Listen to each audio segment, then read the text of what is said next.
یہاں تک کہ ایک کشتی پر نظر پڑی اور کشتی والوں نے ان تینوں صاحبان کو کشتی پر سوار کر لیا اور کشتی کا کرایہ بھی نہیں مانگا۔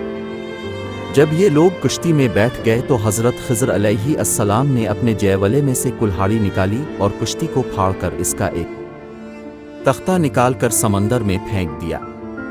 یہ منظر دیکھ کر حضرت موسیٰ علیہ السلام برداشت نہ کر سکے اور حضرت خضر علیہ السلام سے یہ سوال کر بیٹھے کہ ترجمہ: کیا تم نے اسے اس لیے چیرا کہ اس کے سواروں کو ڈبہ دو؟ بے شک یہ تم نے باری بات کی۔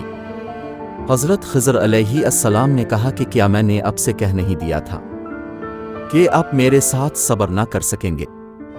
حضرت موسیٰ علیہ السلام نے معذرت کرتے ہوئے فرمایا کہ میں نے بھول کر سوال کر دیا، لہٰذا اب میری بھول پر گرفت نہ کیجیے اور میرے کام میں مشکل نہ ڈالی۔ پھر یہ حضرات کچھ دور آگے کو چلے تو حضرت خضر علیہ السلام نے ایک نابالغ بچے کو دیکھا جو اپنے ماں باپ کا اکلوتا بیٹا تھا۔ حضرت خضر علیہ السلام نے گلا دبا کر اور زمین پر پٹک کر اس بچے کو قتل کر ڈالا۔ یہ ہوش ربا خونی منظر دیکھ کر حضرت موسیٰ علیہ السلام میں صبر کی تاب نہ رہی اور اپنے ذرا سخت لہجے میں حضرت خضر علیہ السلام سے کہہ دیا۔ ترجمہ: موسیٰ نے کہا، کیا تم نے ایک ستھری جان بے کسی جان کے بدلے قتل کر دی؟ بے شک تم نے بہت بری بات کی۔ حضرت خضر علیہ السلام نے پھر یہی جواب دیا کہ کیا میں نے اب سے یہ نہیں کہہ دیا تھا کہ اب ہرگز میرے ساتھ صبر نہ کر سکیں گے؟ حضرت موسیٰ علیہ السلام نے فرمایا کہ اچھا، اب اگر اس کے بعد میں آپ سے کچھ پوچھوں تو آپ میرے ساتھ نہ رہیے گا۔ اس میں شک نہیں کہ میری طرف سے آپ کا عذر پورا ہو چکا ہے۔ پھر اس کے بعد ان حضرات نے ساتھ ساتھ چلنا شروع کر دیا، یہاں تک کہ یہ لوگ ایک گاؤں میں پہنچے اور گاؤں والوں سے کھانا طلب کیا، مگر گاؤں والوں میں سے کسی نے بھی ان صالحین کی دعوت نہیں کی۔ پھر ان دونوں نے گاؤں میں ایک گرتی ہوئی دیوار پائی تو حضرت خضر علیہ السلام نے اسم اعظم پڑھ کر دیوار سیدھی کر دی۔ حضرت موسیٰ علیہ السلام گاؤں والوں کی بد اخلاقی سے بیزار تھے ہی آپ کو غصہ آ گیا، برداشت نہ کر سکے اور یہ فرمایا۔ ترجمہ: تم چاہتے تو اس پر کچھ مزدوری لے لیتے۔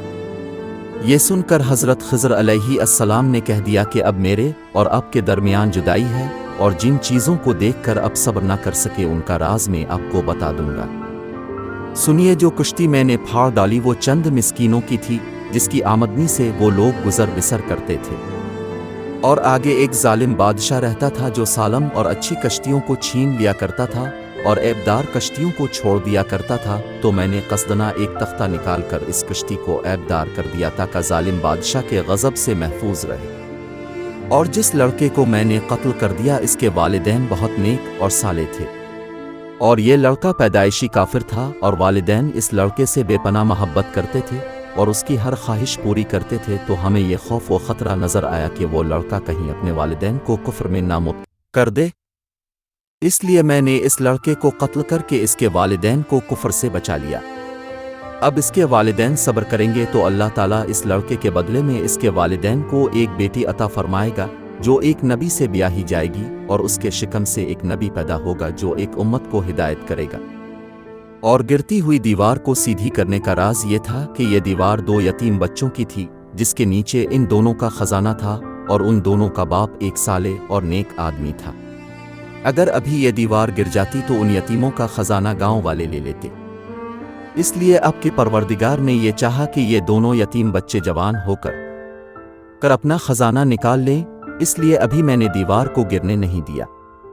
یہ خداوند تعالیٰ کی ان بچوں پر مہربانی ہے، اور اے موسیٰ علیہ السلام، اب یقین و اطمینان رکھیں کہ میں نے جو کچھ بھی کیا ہے اپنی طرف سے نہیں کیا ہے، بلکہ میں نے یہ سب کچھ اللہ تعالیٰ کے حکم سے کیا ہے۔ اس کے بعد حضرت موسیٰ علیہ السلام اپنے وطن واپس چلے آئے۔